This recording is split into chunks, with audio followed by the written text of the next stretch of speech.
All right, we have our next lecture, and this one is going to be about a phenomenon known as the market revolution. This is the American version of the Industrial Revolution. So it's going to all be about new technology and how it changes society, how it changes the United States. And I want to talk first about why this happens, how this happens, because it does get kickstarted in Britain, mostly because Britain has a lot of coal reserves and they're able to use that, plus their large population, to kick off this era of new technology that's made more cheaply, so it makes it more affordable. And we'll talk about how this affects the United States. So, first, this is known as sometimes known as the first industrial revolution. It's called two different things because in the United States it's seen as really revolutionizing the market, but a lot of times it's considered the first industrial revolution. And all differences aside, what it has in common is that it's a massive change in technology and it definitely changes people's lives. So the first industrial revolution that occurs it first starts out in Britain, but it quickly traverses the ocean and makes its way to the United States.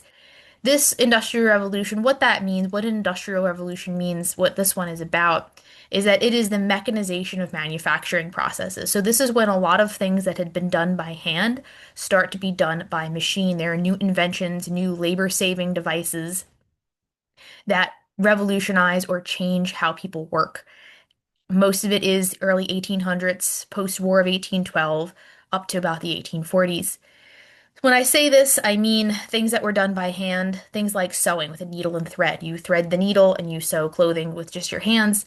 Now there's going to be sewing machines. Spinning had been done by a spinning wheel. Now it's done by larger devices like the one pictured here. Uh, all sorts of things are going to be mechanized. Things that had once been just someone alone in their shop or their house making something is now done in factories. And this industrialization, that's what industrialization is an industry. It's more of mechanization. And why it's called a revolution is because this will totally transform society, all of this new technology. So that's where that phrase comes from. And the market revolution comes from the fact that in the United States, it definitely revolutionizes the economy and the marketplace and how people buy things, how they make things.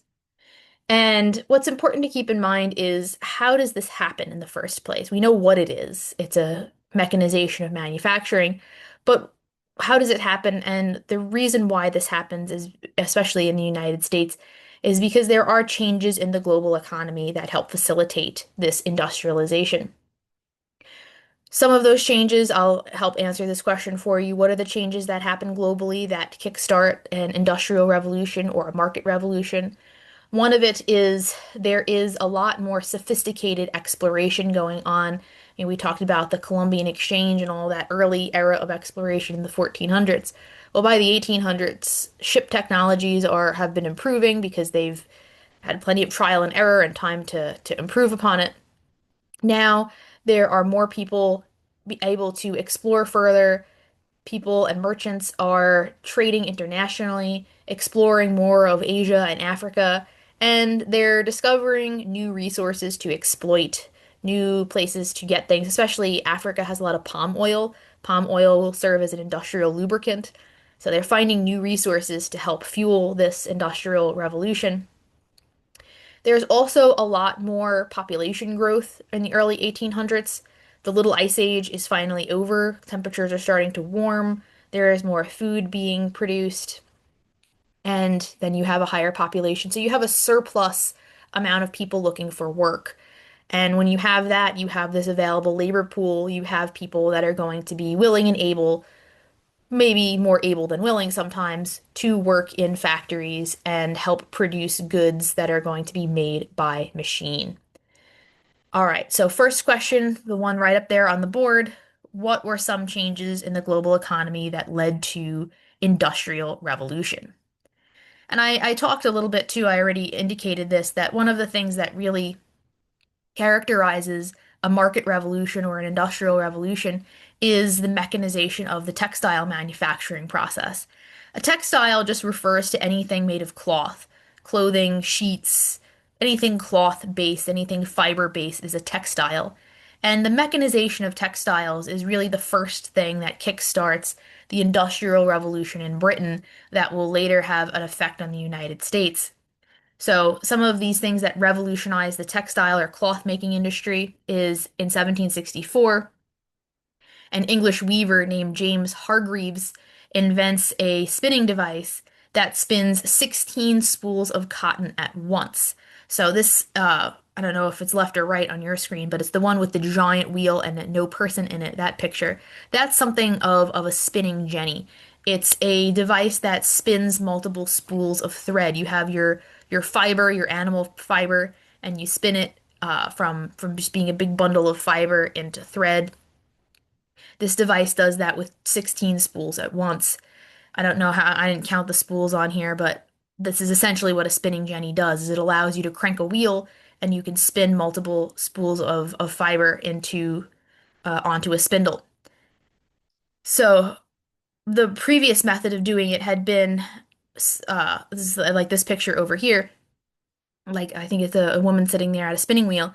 It was just one person. You sat there with a lump of animal fiber and you spun it on a spinning wheel. And it was one person made one spool and that was it. So the spinning jenny allows a lot more thread to be spun at once. One person can produce 16 times what they once were able to.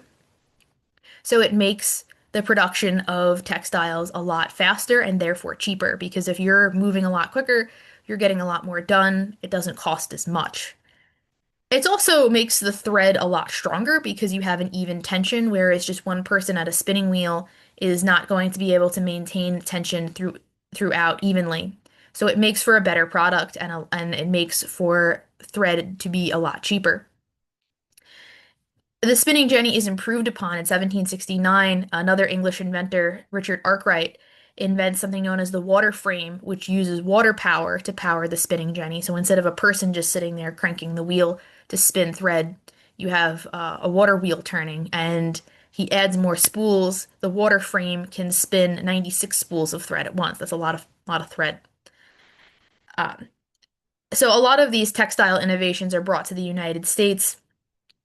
And there is an American inventor named Eli Whitney. In 1793, he invents a machine that very effectively separates cotton fiber from the seed and makes it a usable fiber to use for the production of clothing. I really can't emphasize how important the cotton gin is because the cotton gin makes it so that you can actually afford to use cotton as a fiber. Before the cotton gin, before there was an effective way of separating seeds from the cotton fiber, it was a very laborious process to pick out all these. They're little teeny tiny black seeds in a big poof of cotton. It takes a really long time to pick them out by hand, and you have to pay people to do that, so it makes cotton very expensive. When you mechanize that process, it makes cotton affordable. People they're able to afford it for the masses, and it's very popular. I guarantee someone's wearing cotton right now, all those 100% cotton t-shirts. It's soft, it's breathable, it's a lot better than wool. Wool is hot. It gets wet, it smells, it's very heavy, it's very itchy. So cotton is a very nice product and people really want it and now they can afford it because of the cotton gin. Took away the hardest part about cotton as a clothing product, and that's removal of the seeds. So, before I forget, second question, what did the cotton gin do? The other thing about the cotton gin, another very important thing to keep in mind about the cotton gin, by the way, is short for cotton engine. It's an engine that separates cotton and its seeds. It's actually pictured right here. You can see someone's turning the crank there. They're pushing the cotton fiber through, and this machine squeezes out the seeds and separates them so that you do not have to sit there and pick them out individually by hand. And they're pinprick tiny, tiny little seeds in the cotton. So the important thing is that for our purpose here, this is a U.S. history course. Eli Whitney invents the cotton gin, and this has a very profound impact on slavery in the United States, especially in the American South. Now that cotton is in such high demand, it's a lucrative cash crop. And the South is not really growing much tobacco anymore, or even rice or indigo. Now they're going to start growing cotton to meet this global demand for the product. There are mills in Britain that cannot wait to churn out cloth. They need raw cotton to be able to spin and produce cloth with. The American South is an agricultural area, those southern states. They're going to start growing cotton down there. And this is when the South turns to cotton as its primary agricultural moneymaker. It's during this era where there's mechanization of the spinning process that makes clothing more affordable and mechanization of the cotton fiber separating process that makes it affordable. When the South becomes known as the Cotton Kingdom, because this is the number one product that they're growing. They're growing a ton of cotton. So it affects the South that way, but it also has an effect on slavery because now that everybody wants cotton, it needs to be grown. This is when the American South will dive even heavier into slavery. It will re-entrench slavery as the main labor source in the South.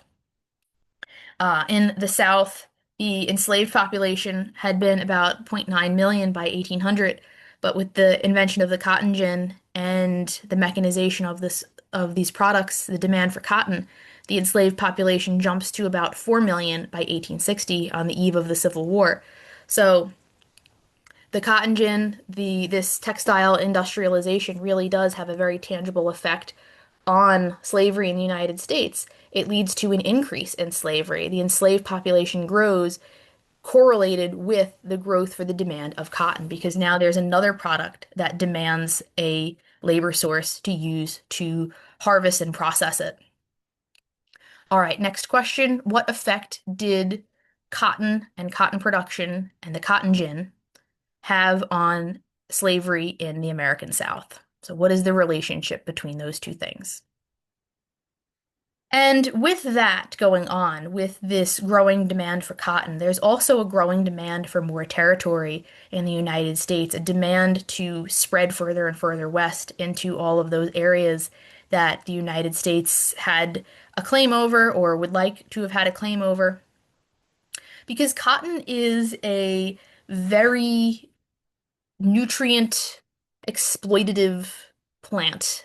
It drains the soil of nutrients very quickly. You plant cotton in a field, you can only plant cotton a few times in that field before you have to move on. It depletes the soil of anything good. You have to plant a cover crop a few times and let the soil regenerate before you can grow more cotton on it.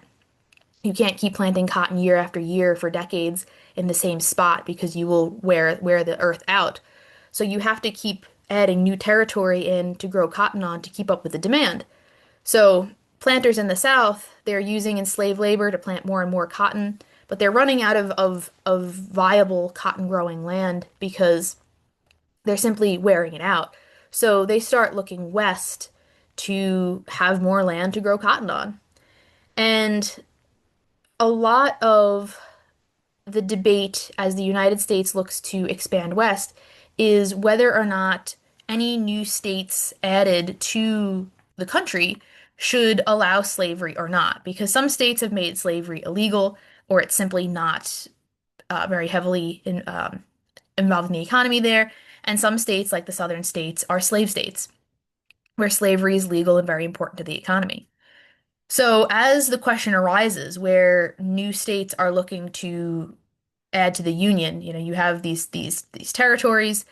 They would like to join the United States as a state. They'd like to be part of the country. Planters want to add more territory to the nation. The debate starts to emerge of should these new states be slave states or free states? And what happens if you have more slave states than free states? There's a big fear in the North that if there are too many slave states, that the whole country will just become overwhelmed by massive wealthy slave owners, and that there'll be no chances for free laborers to make their way in the world, that the whole country will be ruled by these very aristocratic, wealthy Southerners. And on the other hand, there's a lot of fear in the South that if there are more free states than slave states, that the free states will band together and ban slavery. that they will make it illegal and strike it, and that there is a growing fear of that occurring. So the goal of a lot of politicians and a lot of Americans is to maintain a balance. They really want to see a balance between free and slave states. It's a thorny question what to do with slavery, and this is a way to push the issue further down the metaphorical road, where you don't have to acknowledge it if you could just keep a balance that keeps everybody happy for a while. Where the slave states feel that slavery is being protected, that they are on even footing with non-slave states, and northern states feel the same way. You can see where the line is drawn there. Those northern states that never really had slavery and be important to their economy are the ones that are free states where in some slavery is illegal. And in the South, all those southern states that where it had been so important to the economy, that's where they still have slavery and it is legal. So the big question comes in 1820 when you have all of this demand for new territory to grow cotton on, and the some Missouri territory wants to come into the Union as a slave state. The United States wants to grow. It's a very popular idea to grow in size and in power. But if Missouri was admitted as a slave state, it would tip the balance, and there would be too many too many slave states. There would be more slave states than free states. So to compromise here, what happens is they make a compromise and decide that, okay, if we are going to admit Missouri as a slave state, we have to admit another, we have to add another state. We have to add two at a time now. Any slave states, we have to throw in a free state as well to keep that balance. So what they do is the United States politicians agree that, all right, if we're going to bring Missouri in as a slave state, we're going to have to bring in another one. They decide to kind of chop off part of some other states and turn it into Maine. Some of the other New England states, they carve off Maine and they make Maine a state. So in 1820, they add in, they have the Missouri Compromise, and the compromise is, all right, you want to add a slave state, have to add a free state too. Have to keep that balance, have to keep everybody happy. All right, next question. What was the goal of the Missouri Compromise? So we're talking now more about some of the inventions that are going to really push the United States even further into growing economically, changing social status for people, changing society, and things that will help the United States further want to push west and be able to push west, because westward expansion is really going to be a key thing here. We're going to talk a lot about that too. I think I have an entire lecture. The next lecture is all about westward expansion. And these are some of the things that are going to help facilitate this, some inventions here that are characteristic of industrialization and help the country grow in geographical size. And one important one is the steam engine. The steam engine had been something that was in place. The idea of powering machines by steam didn't just appear in 1775. But importantly, in 1775, there's a Scottish inventor named James Watt who markets a much more efficient version of an earlier steam engine. And what a steam engine is you have a device kind of where you burn coal, and the burning coal heats water, and the steam is captured, and the pressure of the steam is used to do all sorts of things like move levers and turn cranks and pulleys and shift grindstones. You're basically using the pressure of the steam from the heated water to move things around. And this is a power source that really helps revolutionize travel in the United States. Steamboats, boats powered by steam, they have a steam engine on board. Steam engines are important on steamboats because a steamboat, having an engine, can go upriver. You don't have to just float down it. You can go against the current. So it allows more movement of ships and people and goods. So it really opens up more territory as well. You can go upriver. There's also some canals too, and a canal is not going to have a current, so you need a steamboat to chug along on that, and it helps move things along. So you have like the Erie Canal, helping commerce expand in New York. So, and the steam engine, another effect that it has, not just allowing more travel on rivers, is that the steam engine allows people to build factories away from rivers, because prior to the steam engine, if you needed extra power, you had to use water power, use like a water wheel to turn your cranks and pulleys in your factory.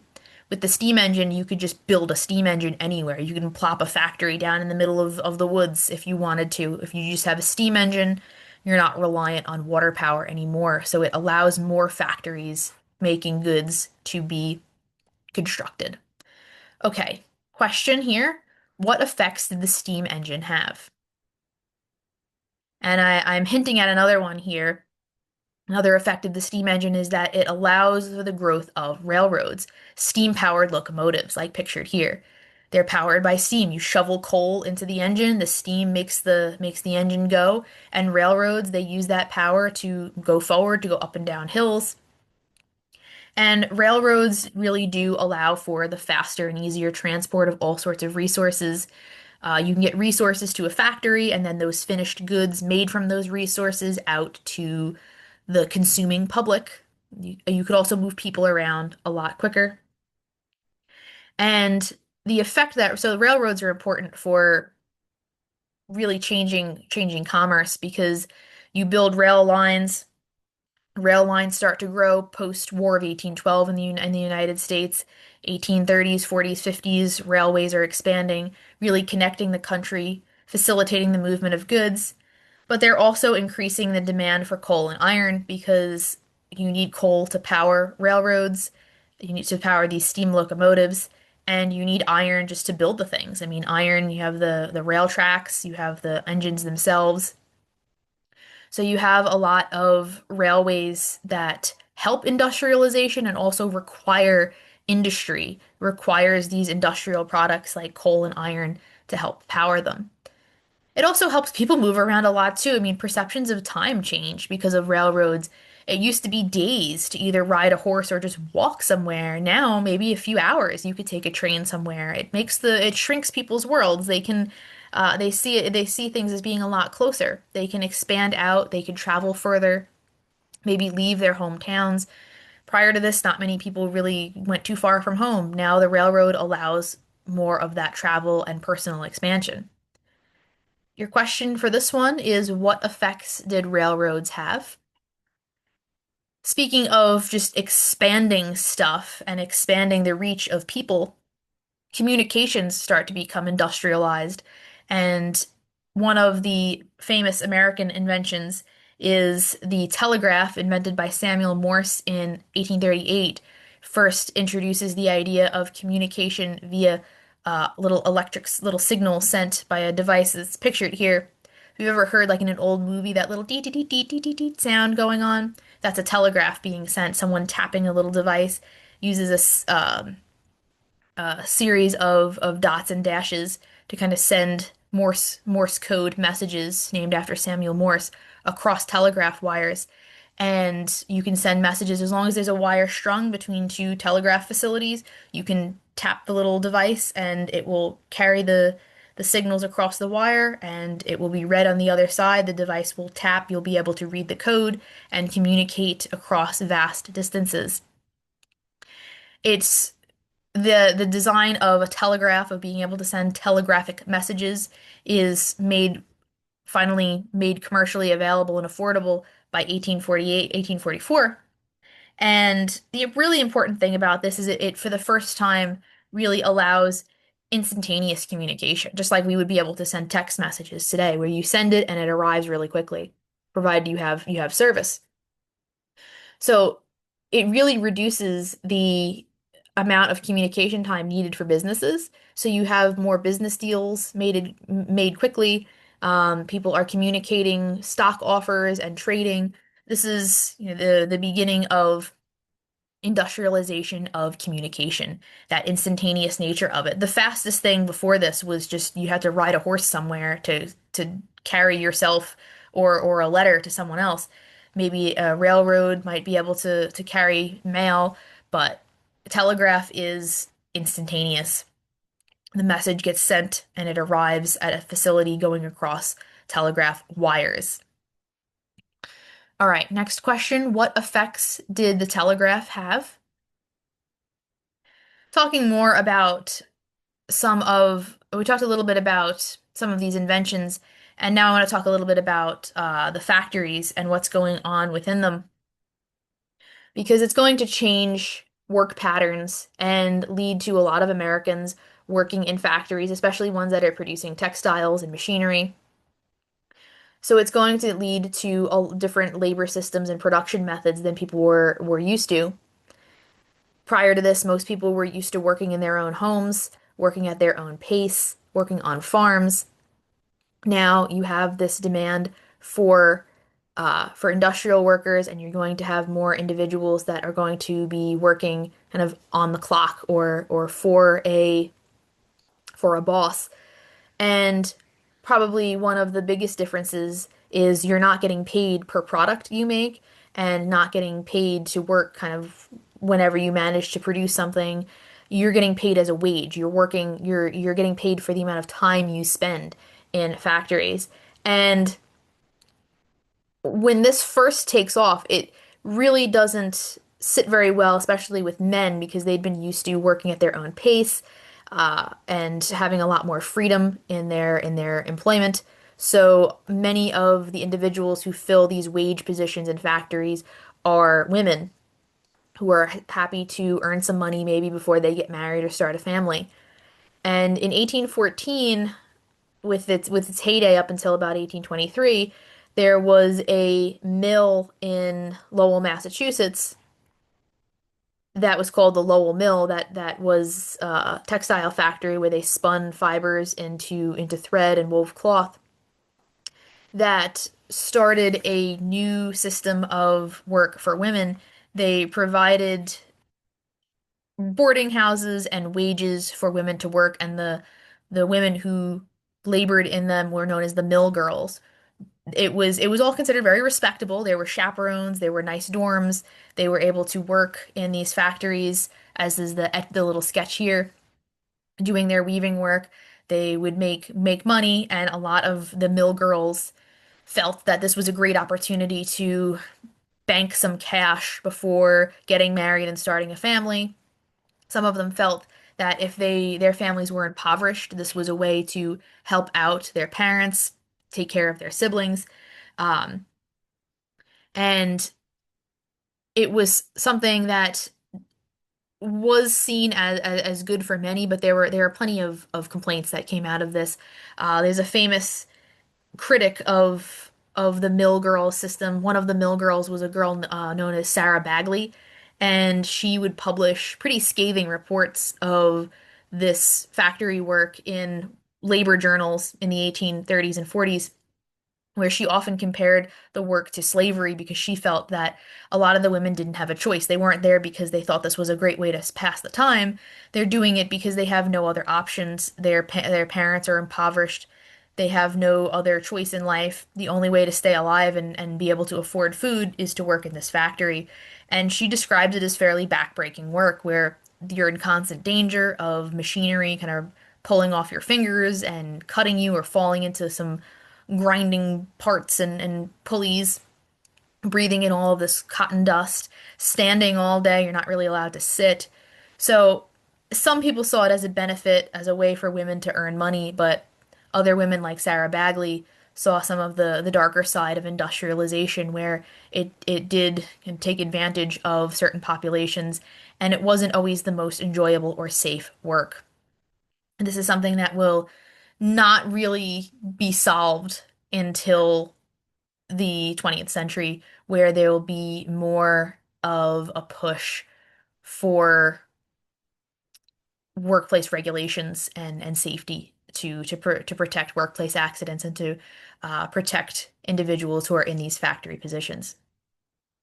All right, next question. Who were the mill girls? So, speaking of factory work, the market revolution in the United States does spur a demand for more labor because they have all these factories that are using spinning wheels, those water power or steam power to spin thread and make cloth, things that are, iron foundries, assembly line, all of these different type of factory work. And you need people to actually do that. You need someone in there turning those cranks or holding the spool or moving boxes, loading trains. You need labor, you need bodies to facilitate this market revolution, to fill all of these roles. And it does provide a lot of increased opportunities for unskilled workers to come in and fill those roles. Unskilled because you really don't have to have a special education or a special knowledge to do a lot of these positions. You don't have to have gone to school or been trained. You only have to really sometimes just have a strong back and working arms to be able to do these jobs.